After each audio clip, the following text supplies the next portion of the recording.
Barbara Ryan, pharmaceutical analyst at Deutsche Bank, and welcome to Pharma Face Off.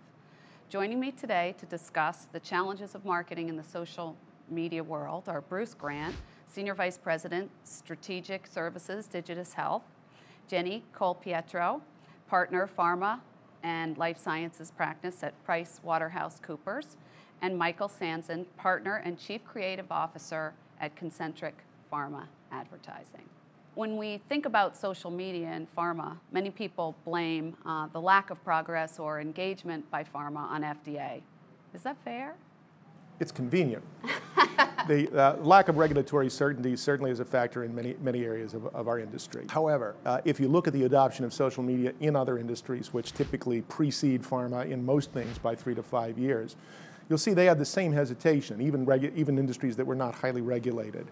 The main hesitancy that industries have had in engaging with social media have to do with the uncertainty of operating in a world in which marketers are no longer in sole control of the conversation, not especially regulatory issues.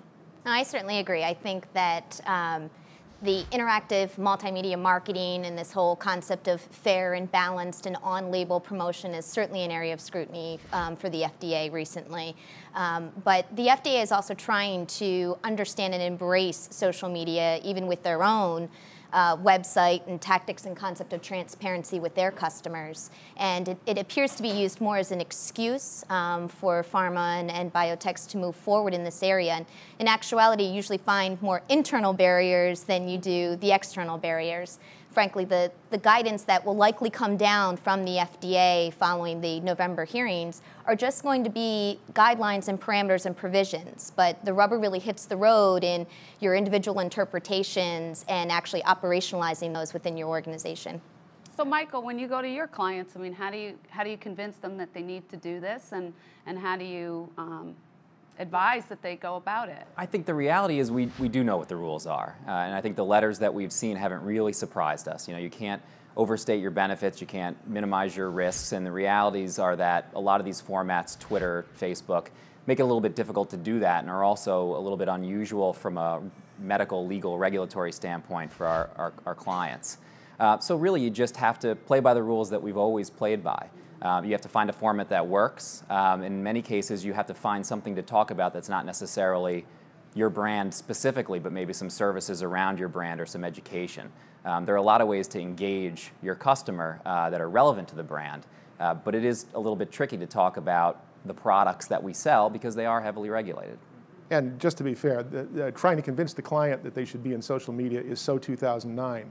So what we've observed across the industry is this is the year that every brand manager has gotten a checkbox on their scorecard called "Do Something Social." More often the discussion we're having is a Facebook page the right thing to do? Is a Twitter account the right thing to do? What's meaningful and appropriate for your brand? Not should you be doing it?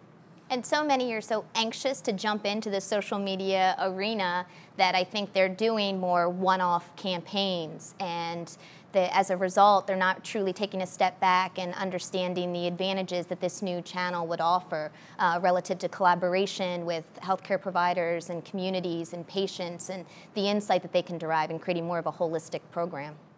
What about the risk of, you know, pharma usually sends out a message, they tape a commercial. But if you put up a site, you have a commitment and obligation to a conversation. I think, you know, user-generated content is what makes the internet so interesting. But I think it's also what scares us because of exactly what you said. I mean, we're used to fine-tuning our message, running it through regulatory, spending a couple of months on it, and then putting it out there. That's just not interesting and engaging to people anymore. So we have to find ways to have a two-way conversation, to open it up and allow the user to control the conversation to a certain degree. And that's difficult when you're talking about a brand. But again, I think there are a lot of services that we can provide around our products. If you think about the Mac store and what they do, they bring people in and teach them how to use their products and services. They're training these professionals. And I think we can do the same thing. We can provide that and allow them to talk to us. And frankly, this is a problem that's not limited to pharma. No marketer is comfortable at first having a conversation with their customers rather than a monologue. 4 years ago on the cover of Forbes, in the November of 2006, was a cover showing a big fist coming out of a computer hitting apparently a brand manager on the chin, and the headline was, "Those terrible blogs, they destroy brands and wreck lives, how can we fight back?" Marketers in other industries have figured out in the meantime, A, we can't, B, there's probably some value to be gained from engaging with our customers, but the conversation is not a natural instinct for a marketer, it's learned behavior, and it's now pharma's turn to learn how to do that. And how does the industry deal with their sales force in this regard? What about a sales rep who puts up their own Facebook page, and then that gets identified with the company and the brand? I think most at this point have issued some internal guidance relative to employee usage of social media and the different channels, and they're trying to employ tactics that way. But I think looking at sales reps, it's really helping them to understand that this is just yet another channel of interaction, and to supplement their current efforts, and ultimately to help support their efforts, and not to circumvent them or disintermediate the relationship that they have with the healthcare professionals. So I think if pharma kind of takes as a first step listening and gaining some customer insight on what their preferred channels are and their interest and insights and wants and desires, and can somehow feed that back to reps, it'll help to help them embrace this new channel that's not necessarily face-to-face. Is this an opportunity, for pharma to identify itself more with patient care rather than around brands? And are they behaving with that in mind? I think it is an opportunity for that. There are a lot of good sites out there for education. We talked about this earlier. I think if we can create services and education that really complement the products that we deliver and help people manage their conditions and to take our products properly, that's a real big opportunity to really create a relationship with someone and I think solve the big compliance problem that we've been trying to solve for so many years. And frankly, that may be the only way to get the end consumers and physicians interested in having a discussion or allowing kind of pharma to play in this space, because up to this point, it is used as its most utilized tool for everybody to seek information around healthcare prevention and treatment, but they're not likely to go to brand-specific sites or pharma-sponsored sites. So providing some additional services and giving back and listening and responding to their needs will help to cultivate that. Josh Bernoff and Charlene Lee in their book, The Groundswell, say that social media, social technologies represent primarily a trend in which people use technologies to get the things they need from each other rather than from large institutions. And it's helpful in this context to think of social media not as a channel, which as marketers we're accustomed to thinking, but as a conversation. It's a big conversation. It's a conversation that in some conditions among some patient groups has been going on for 25 years or more, going back to before there was an internet for consumers, when people were using private services like CompuServe. And so what's important for marketers in any industry, including pharma, to understand is how can we participate appropriately and how can we bring value to the conversation? And the first step in doing that is to listen. We often tell clients, imagine it's your first day of high school and you're the new kid in school and you walk onto campus and there's a big conversation happening and you can tell right off they're the cool kids. And you want to be part of that conversation. What do? Well, we all know, either instinctively because we have innate social intelligence or like me, we've learned the hard way, that it's not a good idea to walk up to the conversation, interrupt them, start talking about yourself and asking everybody if they'd like to become your fans. The intelligent thing that people do is they listen. Who are these people? What are they talking about? What are they interested in? What are they concerned about? And then as you listen, you begin to discover maybe there's some things that you can contribute. There's some knowledge you have or there's some resources you have that add some value to the conversation. And that's your first step into it. Not hey, listen to me, but I've got this thing that's relevant to you. And that's how you earn the right, ultimately, to participate in a conversation and to have a voice, a promotional voice for your brand in the conversation, is by listening deeply and then by responding to the needs that are in the conversation that was already going on before you got there. So you're sort of talking about joining a community as opposed to, again, the industry sort of sending out or inflicting, a message on its customer.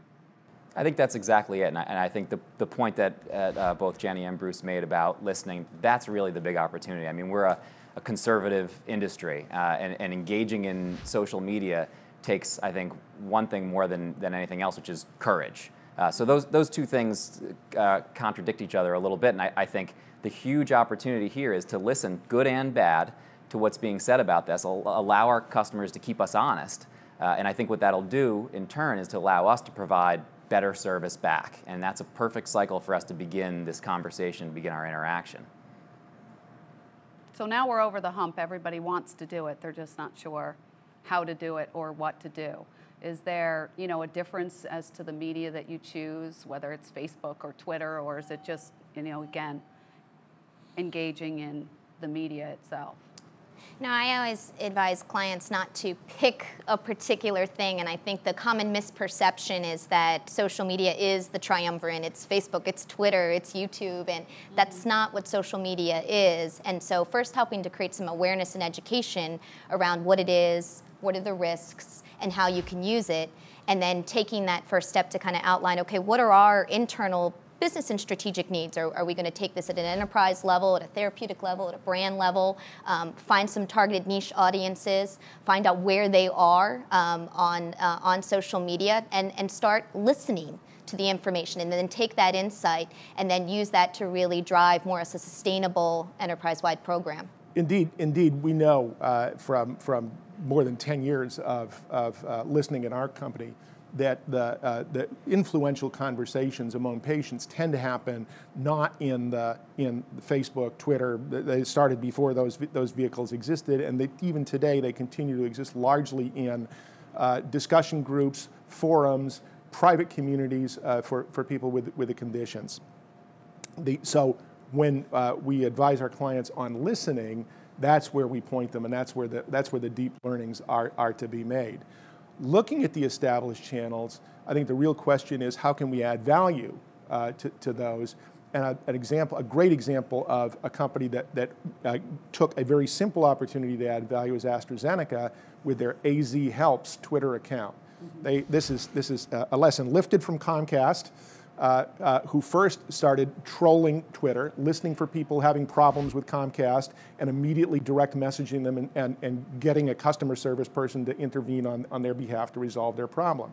AstraZeneca now monitors Twitter for anybody mentioning a problem with an AstraZeneca drug, an affordability problem or an access problem, or an adverse event associated with it, and they respond to them. They say, noticed your message about an affordability problem with Nexium. AstraZeneca may be able to help. Call 1-800-that. So it's a very simple thing, not difficult to approve. The messages are all defined and canned and all less than 140 characters, but brings real value. And anybody who gets one of those messages says, hey, somebody's, this is not just a channel for me to fetch, it's a channel where I can get some response from an industry that maybe I didn't trust before this. Bruce, you're not going to believe this. We just scratched the surface, but we're already out of time.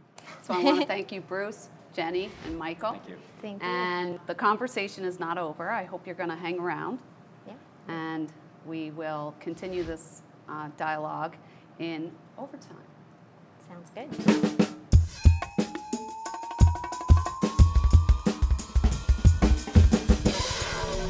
So Michael, you were talking about you mentioned Facebook, YouTube, and Twitter, and we get asked that a lot. Should we use Facebook? Should we use Twitter? And I think the first rule of promotion that we violate all the time is you got to start with your customer and back into your promotional platform. You don't start with a channel. You don't start with your own story. And if you do that, you'll find what makes sense. Sometimes YouTube might make sense. Sometimes Twitter might. Sometimes a call center is better. I know we feel like some of these things are archaic, but I think if you begin with what are the problems that you face on a daily basis, what are the issues that you have when you're taking my product or trying to manage your disease, and you back into what you can really offer, that's where you create engagement, and that's when you solve a problem for them and build a relationship. And one of the interesting things we're seeing is the use, and when we present best practices to our clients, a lot of the tactics are owned properties, not properties like Facebook or Twitter, but sites owned by the marketers themselves, with social functionality overlaid on them. Gilead does this for their hepatitis B medication. Novartis does this for Gleevec. It's often a way, if you've got a mix of educational and promotional messaging, it's a more appropriate and more accepted venue for those kinds of messages to live. But you can gain the benefit of social propagation by overlaying the functionality. And of course, Facebook now makes that easier with their Facebook social plugin. So you can embed the Facebook like button. You can embed a share this functionality on your properties. And for many brands, that may be an easier and more appropriate and better transition into the world of social media than saying, okay, I'm going to have a Facebook fan page where the proposition that somebody wants to be a fan of any brand is dubious enough. Yeah, I'm just wondering, I mean, you know, our company, I guess it varies among, but our company is better to focus on this from a disease perspective and move away from sort of the brand, which in some instances, you know, may be tarnished by the view that they're always trying to sell you something. Yeah, I think, you know, Bruce, you had a great point on this earlier about that you know, was an opportunity we used to have, and that, you know, that platform of talking about disease education and lifestyle management has sort of been taken over and done very well by a lot of the organizations out there, and I personally think that Managed care, PBMs, things like that. Well, and the communities themselves. Well. Right, National MS Foundation. Right. Exactly, and so I think the real opportunity here is to build services, you know, around our products that connect the product with the condition. So, you know, help me manage my condition, help me take this product properly, help me get the best results I can, give me feedback on, am I doing well, am I not doing well? You know, that's the kind of information that really helps people, and we can really own that. And that differentiates our brands, it makes our brands more valuable. It helps you understand your disease a little bit better, and no one else can do that but pharma. There's an opportunity too, I think, especially for companies that have franchises, to bring some value too. One of our favorite examples is Group Loop. Group Loop is a social network for teens with cancer who have very distinct needs that differ from even those of 20 and 30-year-olds with cancer. How do you get a date with no hair? And this is a great site. It is its content. The community is managed by the Wellness Community, a very respected and well-known cancer support organization, but with significant funding from the Amgen Foundation. So you can see that in terms of the production values and the richness of the functionality, the support of industry really showed up there, and they get both a play for Amgen's corporate brand on the site, as well as learnings from the conversations that go on within the community. Yeah, there's certainly a lot of activity out there, and I think that's part of what pharma has to get their handle around. A lot may not think that it's very prevalent, but there's well over in excess 300 social media type of sites dedicated specifically to healthcare pharma. I think you're right, most have focused more from a disease perspective and steered clear of product specific, but I think there are opportunities, and one of the first steps is just to take a step back and take stock of what you are currently doing in this area, and aspirationally what you'd like to do, and just kind of plotting it out. And you'll find that many say, oh, we're not playing in that space, but there are already a lot of departments within your organization that are already listening and mining on the internet, whether it's corporate security or competitive intelligence or legal or R&D. So they're already mining and listening relative to references to your corporation or your brand. And so there may actually already be a lot of infrastructure and processes that you can use as enablers to help pull this more enterprise-wide. You know, manufacturing historically was never sort of a front burner issue for the CEO's office of pharma till it started to go wrong. Is this a front burner issue with chief executive officers, or is this really in the hallways of the marketing departments? I think it's becoming much more of an issue. I wouldn't say it's top of mind on their list, but it's very related to what is top of mind for them right now, which is on-label, fair, balanced, appropriate sales and marketing tactics. I mean, because that has cost them money and because that cost them money. Exactly. And reputation. You're seeing an increase in the FDA warning letters. You're seeing an increase in the corporate integrity agreements that are hitting the industry, and so that certainly brings it to their attention. And social media is just it's just one other avenue and channel for that to potentially go awry. So although that might not be the topic, it's very related to what's top of mind to them. Yeah, if the channel is not on CEOs' minds, the conversation certainly is. If I were Bill Weldon today, I would be very, very aware of the conversation about McNeil and Tylenol and was I ever going to get that value back? And it's a conversation that is nowhere near as controllable or influenceable as it was even 10 years ago when media relations could take over and could contact a handful of influential reporters and shift the tone of media coverage on an issue. Now with potentially millions, hundreds of thousands or millions of people talking about your brand, how do you know what they're talking about? How do you appropriately participate in that conversation? How do you protect your reputation in that arena? Yeah, and I think that the way we have to look at it is they're going to keep us honest. You know, and if we do enough things right, most of those comments are going to be good. They're going to be bad ones, and we have to be willing to accept that. That's the courage piece. But I think that they're going to give us good information for the most part, and we're going to be able to react to that, and over time, we'll get better and better comments. So I think it's a scary concept, but I do think there's a big opportunity in there.